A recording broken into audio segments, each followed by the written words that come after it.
How to fix extensions not working in Chrome right way.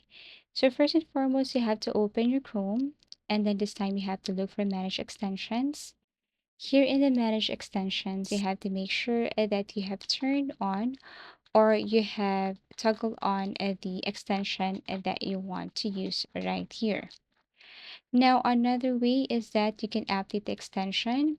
You can now go to your Manage Extensions, and then you have to make sure that developer or developer mode is on. So click Update to refresh all extensions.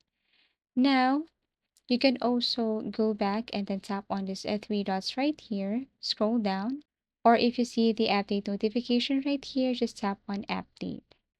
Next is you can disable conflicting extensions. Go to Manage Extensions, disable all extensions except the one causing issues.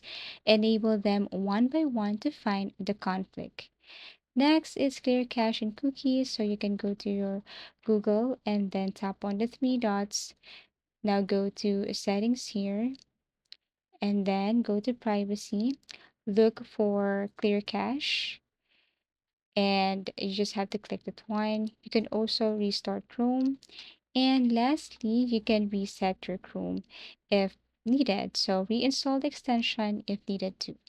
And that's how easy it is to fix extensions not working in Chrome.